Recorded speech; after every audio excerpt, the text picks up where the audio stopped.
Today our topic is teaching methods. First one Socratic method, second one Dalton method. Socratic method जो discover किया वो सुकरात ने किया, ये ग्रीक फिलोसफर थे। इस मेथड को हम क्वेश्चन आंसर या सोक्रेटिक डिबेट मेथड भी कहते हैं। इस सोक्रेटिक मेथड का जो एम है to achieve the cognitive objective achieve करना and bring knowledge to the conscious level, और जो नॉलेज होती है उसे हम ब्रिंग कर सकें, लेकर जा सकें कहाँ तक, कॉन्शियस लेवल तक। वैसे सोक्रात का कहना ये था कि जो नॉलेज मौजूद होती है हमारी स्पिरिट के अंदर पहले ही मौजूद होती है, बस उन्हें हमें सवाल जवाब कर बाहर निकालना होता है। सोक्रेटिक मेथड जो है क्वेश्चन आंसर का जो मेथड है उसे 3 हिस्सों में डिवाइड किया गया है, ठीक है। First one initial definition, teacher initial definition देती है स्टूडेंट्स को, फिर क्वेश्चन आंसर पूछती है। थर्ड वन उससे बेटर डेफिनेशन बन जाती है, मतलब बच्चों से क्वेश्चन करने के बाद वो डेफिनेशन बहुत बेहतर हो जाती है।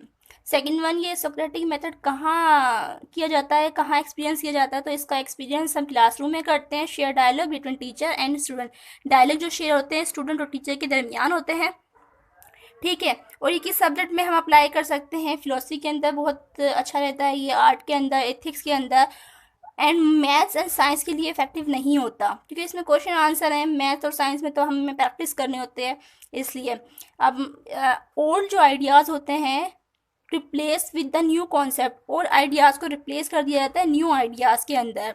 एंड इस मेथड के अंदर focus on moral education, Socratic method जो है इसे मॉरल एजुकेशन पर फोकस किया जाता है।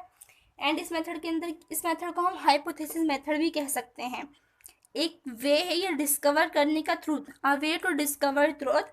सेकंड वन बेसिक एलिमेंट क्या है इसका, to develop series of question, fine. And Socratic method के अंदर टीचर एक वक्त के अंदर मुख्तलिफ तरह के रिस्पॉन्सेस को हैंडल करती है, और इस सोक्रेटिक मेथड के अंदर क्या होता है, allow student to think about important concept in new light. बच्चे जो ओल्ड कॉन्सेप्ट है, ओल्ड आइडियाज़ जो हैं उन्हें रिप्लेस करके न्यू कॉन्सेप्ट की तरफ सोचता है। ये हमारा सोक्रेटिक मेथड था। सेकंड वन जो हमारा मेथड है वो Dalton method. Dalton method discover किया था हेलन पारक्रस्ट ने किया था 20वीं सेंचुरी में 98 के अंदर। इस मेथड का क्या मकसद था, क्यों डेवलप किया था, to achieve the balance between talent and the need of community. हम अचीव कर सकें बैलेंस किसके दरमियान, टैलेंट और नीड ऑफ कम्युनिटी के दरमियान, मतलब कम्युनिटी की क्या ज़रूरियात हैं, ठीक है। हेलन ने क्या किया, एक स्कूल बनाया। ये डेल्टन जो है यूएसए का सिटी है, इसलिए इसका इस मेथड का नाम ये रखा गया।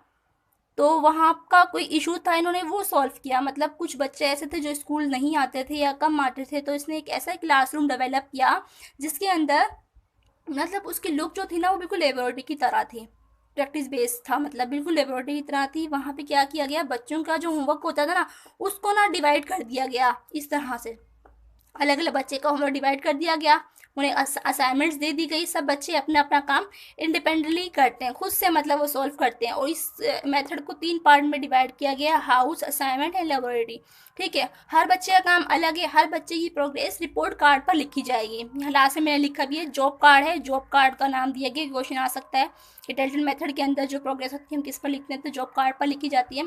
3 पार्ट में डिवाइड कर दिया, हाउस, असाइनमेंट एंड लेबोरेटरी, ठीक है।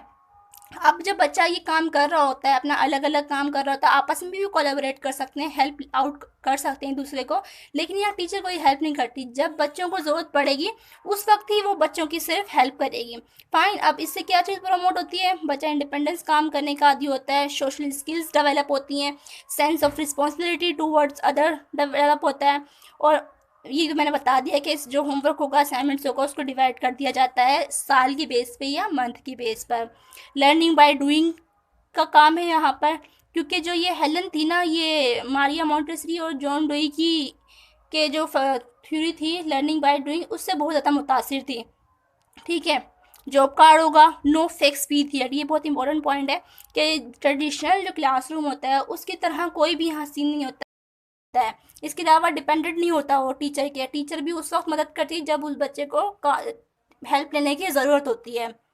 तो नो फिक्स पीरियड, खुद से वो चॉइस करता है, तो उसके अंदर खुद से स्टडी करने की, चीज़ों को चॉइस करने की हैबिट डेवलप होती है। आई होप कि दोनों मेथड्स आपको समझ में आ गए होंगे। First one Socratic method, second one Dalton method. Thank you so much.